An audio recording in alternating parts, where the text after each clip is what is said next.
Hello everyone, welcome to VR educators. మనం పాలిటీకి సంబంధించి చాప్టర్స్ ఏవైతే ఉన్నాయో అన్ని చాప్టర్స్ కవర్ అయ్యేలా మాక్సిమం వీడియోస్ చేశాము. సో మిగిలిపోయినటువంటి అంశాలు ఏవైతే ఉంటాయో, మిస్లీనియస్ అంశాలు ఏవైతే ఉన్నాయో వాటికి సంబంధించి ఒక్కొక్కటిగా చూసే ప్రయత్నం చేద్దాము. ఈ వీడియోలో మనం రిట్స్కి సంబంధించినటువంటి అన్ని ముఖ్యమైన అంశాలు నేర్చుకునే ప్రయత్నం చేద్దాము. ఇవి ఎగ్జామ్ పాయింట్ ఆఫ్ వ్యూలో చాలా చాలా ఇంపార్టెంట్. మీరు ఒకసారి గమనించినట్లయితే రీసెంట్గా తెలంగాణలో జరిగినటువంటి గ్రూప్ 4 ఎగ్జామ్ కానీ, గ్రూప్ 3 ఎగ్జామ్ కానీ, గ్రూప్ 2 ఎగ్జామ్ కానీ, దాంతో పాటుగా గ్రూప్ 1 ప్రిలిమ్స్ కానీ ఒకసారి క్వశ్చన్ పేపర్ తీసి అందులో పాలిటీకి సంబంధించినటువంటి క్వశ్చన్స్ చెక్ చేస్తే అందులో మీకు ఈ రిట్స్కి సంబంధించి డెఫినెట్గా ఒక క్వశ్చన్ కనబడుతుంది. అంటే ఏ ఎగ్జామ్ అయినా తీసుకోండి, ఈ రిట్స్కి సంబంధించినటువంటి క్వశ్చన్ లేకుండా క్వశ్చన్ పేపర్ ఉండట్లేదు. కాబట్టి ఈ రిట్స్కి సంబంధించినటువంటి అంశాలను జాగ్రత్తగా నేర్చుకునే ప్రయత్నం చేయండి. స్కోర్ రావడానికి అవకాశం ఉంది. దీని నుండి మనం రాబోయే ఎగ్జామ్స్ లో కూడా ఈ రిట్స్ కి సంబంధించిన క్వశ్చన్ డెఫినెట్ గా అడుగుతారు. కాబట్టి జాగ్రత్తగా నేర్చుకోండి. మనం ఈ రిట్స్ ను ఎక్కడి నుండి తీసుకున్నాము, అదే విధంగా ఈ రిట్స్ లో ఏమేమి ఉంటాయి, అన్ని అంశాలు ఈ వీడియోలో కవర్ చేద్దాము. మొట్టమొదటిసారిగా ఈ రిట్లు అనే భావన ఎక్కడ ప్రారంభమైందంటే ఇంగ్లాండ్ లో ప్రారంభమైంది. ఎక్కడ ప్రారంభమైంది? ఇంగ్లాండ్ లో ప్రారంభమైంది. ఈ రిట్స్ అంటే ఏంటంటే విశిష్ట ఆదేశాలు. ఏంటి? విశిష్ట ఆదేశాలు. సాధారణ న్యాయ పద్ధతుల ద్వారా న్యాయం పొందడం సాధ్యం కానప్పుడు, సాధారణ న్యాయ పద్ధతుల ద్వారా న్యాయం పొందడం సాధ్యం కానప్పుడు రాజు లేదా రాణి తమ విశిష్ట అధికారాలతో ఈ రిట్లను జారీ చేయడం జరుగుతుంది. చాలా చాలా ఇంపార్టెంట్, గుర్తుపెట్టుకోండి. రిట్లు అనే భావన తొలిసారిగా ఎక్కడ ప్రారంభమైంది? ఇంగ్లాండ్ లో ప్రారంభమైంది. అసలు రిట్స్ అంటే ఏంటి అంటే విశిష్ట ఆదేశాలు. సాధారణ న్యాయ పద్ధతుల ద్వారా న్యాయం పొందడం సాధ్యం కానప్పుడు రాజు లేదా రాణి, ఎవరు? రాజు లేదా రాణి తమ విశిష్ట అధికారాలతో ఈ రిట్లను జారీ చేయడం జరుగుతుంది. మనం మన భారత రాజ్యాంగంలో, మన భారతదేశంలో ఈ రిట్లను ఎక్కడి నుండి గ్రహించామంటే ఇంగ్లాండ్ నుండి గ్రహించాము. చాలా చాలా ఇంపార్టెంట్, గుర్తుపెట్టుకోండి. దీన్ని స్టేట్మెంట్స్గా అడగవచ్చు. రిట్లు అనే భావనను మన భారత రాజ్యాంగంలో ఏ దేశం నుండి గ్రహించాము? ఇంగ్లాండ్ నుండి తీసుకోవడం జరిగింది. ఇవి విశిష్టమైనటువంటి ఆదేశాలు. చాలా చాలా ఇంపార్టెంట్, గుర్తుపెట్టుకునే ప్రయత్నం చేయండి. మన భారత రాజ్యాంగంలో ఈ రిట్స్లకు సంబంధించి ఒక 2 ఆర్టికల్స్ ఉంటాయి. అవి గుర్తుపెట్టుకునే ప్రయత్నం చేయండి. చాలా చాలా ఇంపార్టెంట్. ఈ ఆర్టికల్స్ ఏంటంటే ఆర్టికల్ 32, అదేవిధంగా ఆర్టికల్ 226. ఆర్టికల్ 32లో ఏముంటుందంటే సుప్రీంకోర్టుకు రిట్లు జారీ చేసే అధికారం గురించి ఆర్టికల్ 32 తెలియజేస్తుంది. ఆర్టికల్ 226 ప్రకారం ఏమో హైకోర్టుకు రిట్లు జారీ చేసే అధికారం ఉంటుంది. మళ్ళీ చెప్తున్నాను, వినండి. ఆర్టికల్ 32 ప్రకారం సుప్రీంకోర్టుకు రిట్లు జారీ చేసే అధికారం ఉంటుంది. ఆర్టికల్ 226 ప్రకారం హైకోర్టుకు రిట్లు జారీ చేసే అధికారం ఉంటుంది. ఈ 2 ఆర్టికల్స్ గుర్తుపెట్టుకోండి, చాలా చాలా ఇంపార్టెంట్. Article 32, article 226. అయితే పార్లమెంటు ఒక ప్రత్యేక చట్టం ద్వారా ఈ రిట్లను జారీ చేసే అధికారాన్ని జిల్లా న్యాయస్థానాలకు కూడా కల్పించవచ్చు. కానీ పార్లమెంటు మన భారతదేశంలో ఇప్పటి వరకు అలాంటి చట్టాలు ఏవి కూడా రూపొందించలేదు. అందుకే మన భారతదేశంలో ప్రస్తుతం ఈ రిట్లను జారీ చేసే అధికారం ఎవరికి ఉంది? ఒకటి, భారతదేశంలో అత్యున్నత న్యాయస్థానమైనటువంటి సుప్రీంకోర్టుకు ఉంది. అదేవిధంగా ఆయా రాష్ట్రాల్లో అత్యున్నత న్యాయస్థానమైనటువంటి హైకోర్టుకు ఉంది. చాలా చాలా ఇంపార్టెంట్, గుర్తుపెట్టుకోండి. జిల్లా కోర్టులకు కూడా వీటిని జారీ చేసే అధికారం కల్పించవచ్చు. దానికోసం పార్లమెంటు ఒక ప్రత్యేకమైనటువంటి చట్టాన్ని రూపొందించాల్సి ఉంటుంది. కానీ ఇప్పటి వరకు మన భారత పార్లమెంటు అలాంటి చట్టాలను రూపొందించలేదు. గుర్తుపెట్టుకునే ప్రయత్నం చేయండి, చాలా చాలా ఇంపార్టెంట్. అయితే ఈ రిట్లలో ఏమేమి ఉంటాయనే అంశాన్ని చూద్దాము. మన భారత రాజ్యాంగంలో ఆర్టికల్ 32 సబ్ క్లాస్ 2, ఈ ఆర్టికల్ చాలా చాలా ఇంపార్టెంట్, గుర్తుపెట్టుకోండి.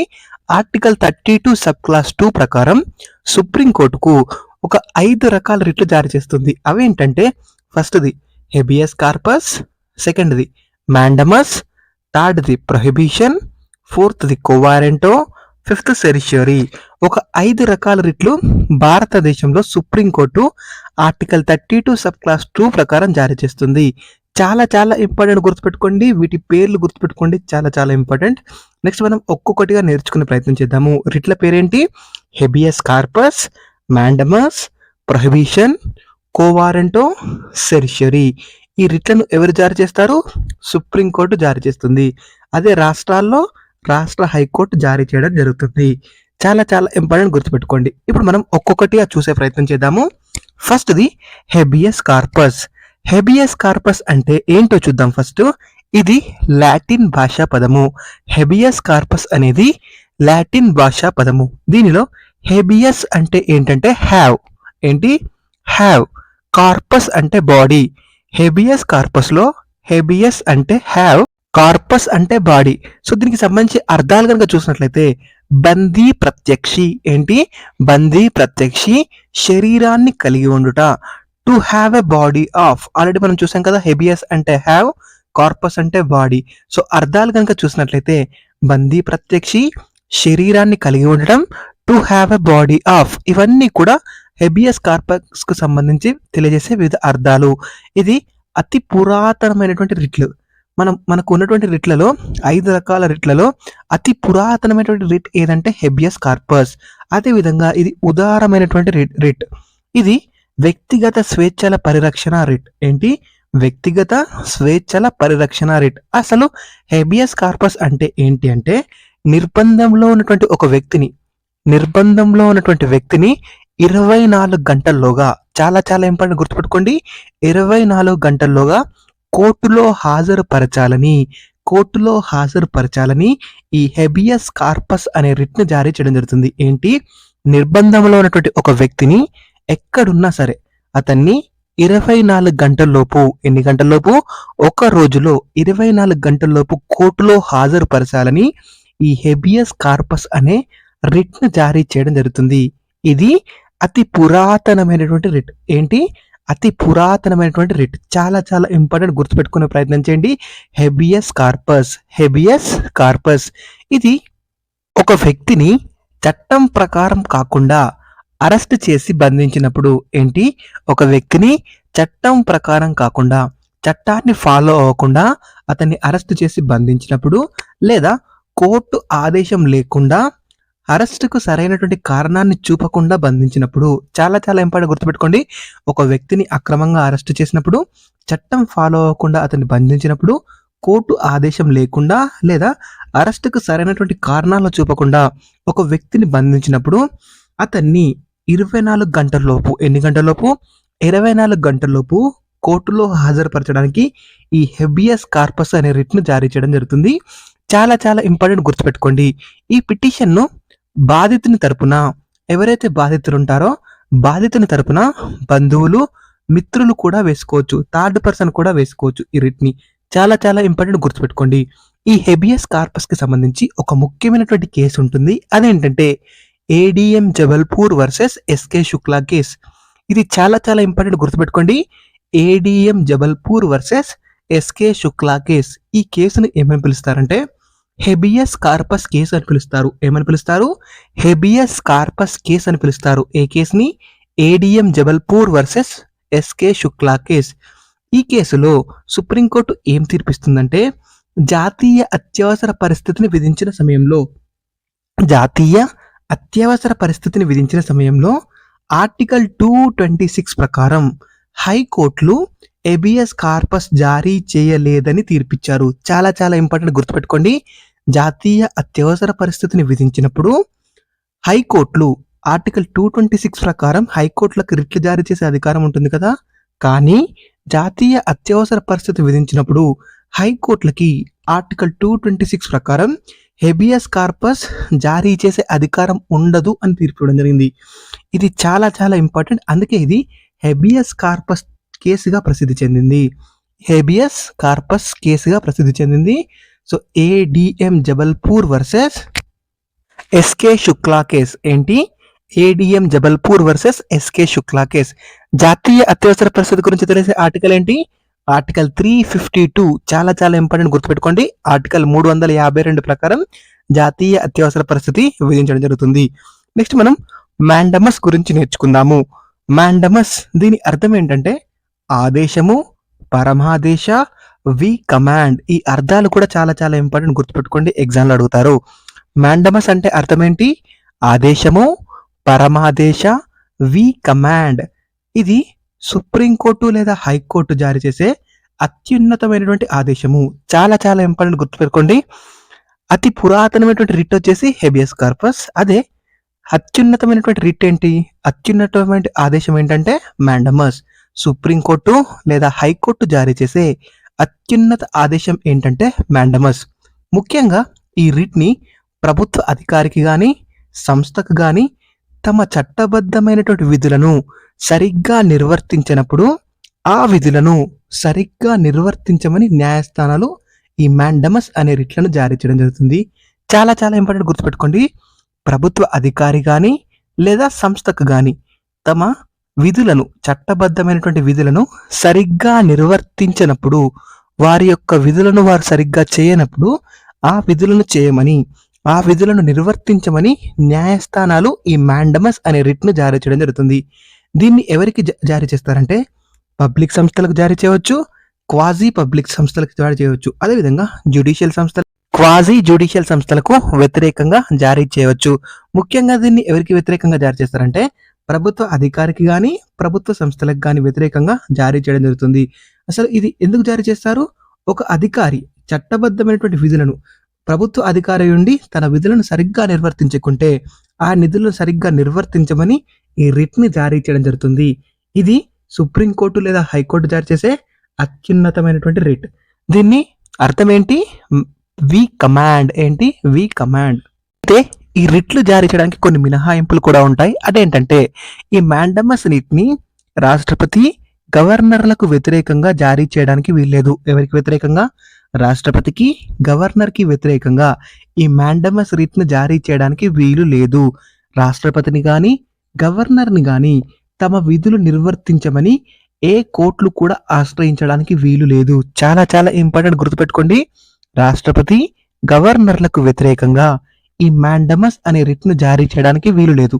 తమ విధులను రాష్ట్రపతి, గవర్నర్లు తమ విధులను సక్రమంగా నిర్వర్తించమని ఏ కోర్టును కూడా ఆశ్రయించడానికి వీలు లేదు. అదేవిధంగా ప్రైవేటు వ్యక్తులకు, ప్రైవేట్ సంస్థలకు వ్యతిరేకంగా ఈ మాండమస్ అనే రిట్‌ను జారీ చేయడానికి వీలు లేదు. కేవలం ప్రభుత్వ సంస్థలకి, ప్రభుత్వ ఉద్యోగులకి వ్యతిరేకంగా ఈ రిట్‌ను జారీ చేయవచ్చు. కానీ రాష్ట్రపతి, గవర్నర్లకు వ్యతిరేకంగా జారీ చేయడానికి వీలు లేదు. చాలా చాలా ఇంపార్టెంట్ గుర్తుపెట్టుకోండి. ప్రైవేట్ సంస్థలకి, ప్రైవేట్ వ్యక్తులకు కూడా వ్యతిరేకంగా జారీ చేయడానికి వీలు లేదు ఈ మాండమస్ అనే రిట్‌ని. నెక్స్ట్ మనం ప్రొహిబిషన్ గురించి నేర్చుకుందాము. మీకు తెలుసు ప్రొహిబిటెడ్ అంటేనే నిషేధము. సో ఈ ప్రొహిబిషన్ అనే దానికి అర్థం ఏంటంటే నిషేధము, నిలుపుదల, ప్రతిషేధ, టు ఫార్బిడ్. ఏంటి? నిషేధము, నిలుపుదల, ప్రతిషేధ, టు ఫార్బిడ్. ఏదైనా దిగువ కోర్టు, దిగువ న్యాయస్థానము లేదా ట్రిబ్యునల్ తమ పరిధిని అతిక్రమించి కేసులు విచారించినప్పుడు ఆ విచారణను, చాలా చాలా ఇంపార్టెంట్ గుర్తుపెట్టుకోండి, ఏదైనా దిగువ కోర్టు లేదా దిగువ న్యాయస్థానము లేదా ట్రిబ్యునల్స్ తమ అధికార పరిధిని అతిక్రమించి కేసులను విచారిస్తున్నప్పుడు ఆ కేసులను, ఆ విచారణను తదుపరి ఆదేశం వరకు, ఏంటి? ఆ కేసుల విచారణను తదుపరి ఆదేశం వరకు ఆ విచారణను ఆపివేయాలని కోర్టు ఆదేశిస్తుంది. చాలా చాలా ఇంపార్టెంట్ గుర్తుపెట్టుకునే ప్రయత్నం చేయండి. ఈ రిట్ యొక్క ముఖ్యమైనటువంటి ఉద్దేశం ఏంటంటే దిగువ కోర్టులు ఏవైతే ఉంటాయో ఆ దిగువ కోర్టులు తమ పరిధిని అతిక్రమించకుండా నిరోధించడం. దిగువ కోర్టులు తమ పరిధిని అతిక్రమించకుండా నిరోధించడానికి ఈ ప్రొహిబిషన్ అనే రిట్‌ని జారీ చేయడం జరుగుతుంది. చాలా చాలా ఇంపార్టెంట్. ఇది కేవలం న్యాయ సంస్థలకు మాత్రమే వర్తిస్తుంది. వేటికి వర్తిస్తుంది? న్యాయ సంస్థలకు మాత్రమే వర్తిస్తుంది. దిగువ కోర్టులకు పై కోర్టులు జారీ చేయడం జరుగుతుంది. చాలా చాలా ఇంపార్టెంట్ గుర్తుపెట్టుకోండి. ఈ రిట్‌ని పరిపాలన సంస్థలకు, చట్టబద్ధమైనటువంటి సంస్థలకు, ప్రైవేటు వ్యక్తులకు వ్యతిరేకంగా దీన్ని జారీ చేయడానికి వీలు లేదు. కేవలం న్యాయ సంస్థలకు మాత్రమే ఇది వర్తిస్తుంది. ఇది చాలా చాలా ఇంపార్టెంట్ గుర్తుపెట్టుకోండి ఈ పాయింట్. కేవలం న్యాయ సంస్థలకి మాత్రమే వర్తిస్తుంది. పరిపాలన సంస్థలు, చట్టబద్ధమైనటువంటి సంస్థలు, అదేవిధంగా ప్రైవేటు వ్యక్తులకు ఈ రిట్‌ని జారీ చేయడానికి వీలు లేదు. నెక్స్ట్ మనం సెరిషరీ గురించి నేర్చుకుందాం.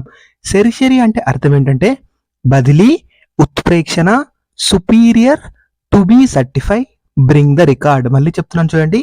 బదిలీ, ఉత్ప్రేక్షణ, superior, to be certify, bring the record, ఇవన్నీ కూడా సెరిషరీ అనే పదానికి అర్థము. చాలా చాలా ఇంపార్టెంట్, గుర్తుపెట్టుకోండి. ఏదైనా దిగువ కోర్టు తమ పరిధిని మించి కేసులు విచారించి తీర్పు చెప్పినప్పుడు ఆ తీర్పును రద్దు చేసి కేసులను పైకోర్టు నుండి కిందికి బదిలీ చేయమని. ఇది చాలా చాలా ఇంపార్టెంట్. బదిలీ ఏంటి? సెరిషరీ అనగానే మీరు బదిలీ అని గుర్తుపెట్టుకోండి. ఏదైనా దిగువ కోర్టు తమ పరిధిని మించి కేసులను విచారించి తీర్పు చెప్పినప్పుడు ఆ తీర్పును రద్దు చేసి కేసులను పైకోర్టు నుండి కిందికి బదిలీ చేయమని ఈ ఆదేశం జారీ చేయడం జరుగుతుంది. ప్రొహిబిషన్ అదేవిధంగా సెరిషరీ రెండు రిట్లు కూడా దాదాపుగా ఒకే ఉద్దేశాన్ని కలిగి ఉంటాయి. కానీ వీటి మధ్య ఒక చిన్న తేడా ఉంటుంది. ఆ తేడా ఏంటంటే, ఒకవేళ కేసు ప్రారంభంలో ఉంటే ప్రొహిబిషన్ అనే రిట్ని జారీ చేస్తాము, అక్కడనే ఆపేయండి అని. అదే తీర్పు వెలువడిన తర్వాత లేదా తుది దశలో ఉంటే సెరిషరీ రిట్ను వాడతాము. చాలా చాలా ఇంపార్టెంట్, ఈ డిఫరెన్స్ మీకు గుర్తుండాలి. ప్రొహిబిషన్, సెరిషరీ రెండు రిట్లు కూడా సేమ్. ఇవి దిగువ న్యాయస్థానాలకి, పై న్యాయస్థానాలు ఏవైతే ఉన్నత న్యాయస్థానాలు ఉంటాయో దిగువ న్యాయస్థానాలకి జారీ చేస్తాయి. రెండిటి మధ్య తేడా ఏంటంటే, ఒకవేళ కేసు ప్రారంభ దశలో ఉంటే ప్రొహిబిషన్ రిట్ను జారీ చేసి అక్కడనే ఆపేయండి, నిలిపివేయండి ఆ విచారణను జారీ చేస్తారు ప్రొహిబిషన్ రిట్ని. ఒకవేళ తీర్పు వెలువడిన తర్వాత లేదా తుది దశలో ఉంటే సెరిషరీ రిట్ను జారీ చేసి ఆ కేసును ఆ కింది కోర్టు నుండి పై కోర్టుకు బదిలీ చేయమని ఈ సెరిషరీ రిట్ను జారీ చేయడం జరుగుతుంది. చాలా చాలా ఇంపార్టెంట్, గుర్తుపెట్టుకోండి. ఈ రిట్లను కేవలం న్యాయస్థానాలకు, అర్ధ న్యాయస్థానాలకు వ్యతిరేకంగా మాత్రమే జారీ చేస్తారు. చాలా చాలా ఇంపార్టెంట్, గుర్తుపెట్టుకోండి. ఎవరికి?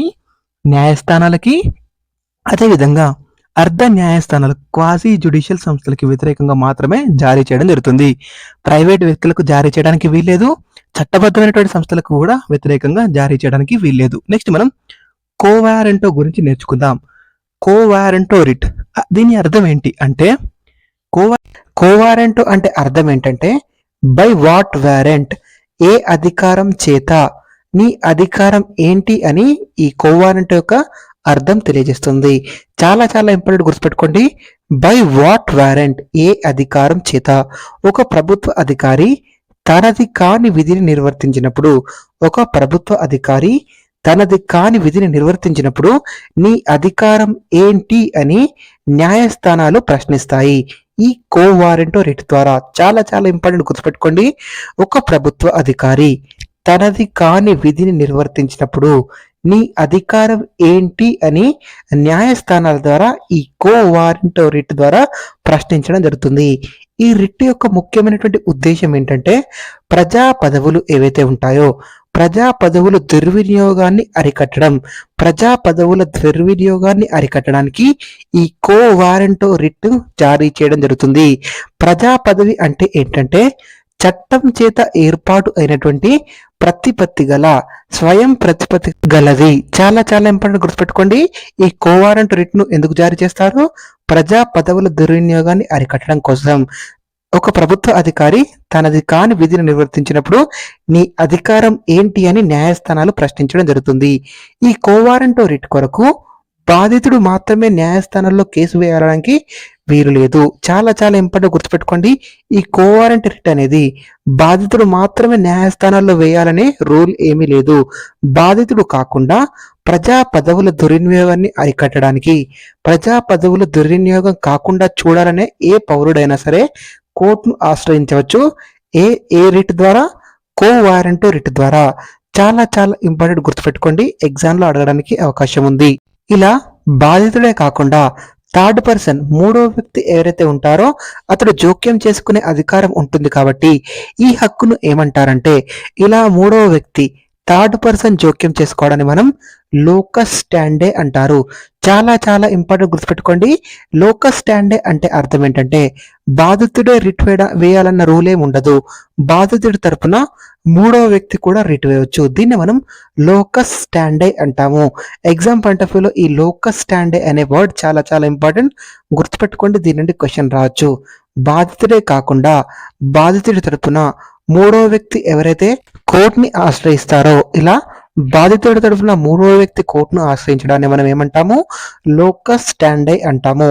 ఈ టెర్మినాలజీ చాలా చాలా ఇంపార్టెంట్, గుర్తుపెట్టుకోండి. లోకస్ స్టాండై ఏంటి? లోకస్ స్టాండై చాలా చాలా ఇంపార్టెంట్, గుర్తుపెట్టుకునే ప్రయత్నం చేయండి. ఇతర ముఖ్యమైనటువంటి అంశాలు, ఇందులో కవర్ కాని అంశాలు ఒకసారి చూసే ప్రయత్నం చేద్దాము. ప్రాథమిక హక్కులకు గ్యారంటీ ఇచ్చే న్యాయస్థానం ఏంటంటే సుప్రీంకోర్టు. ఏంటి? ప్రాథమిక హక్కులకు గ్యారంటీ ఇచ్చే న్యాయస్థానం వచ్చేసి సుప్రీంకోర్టు.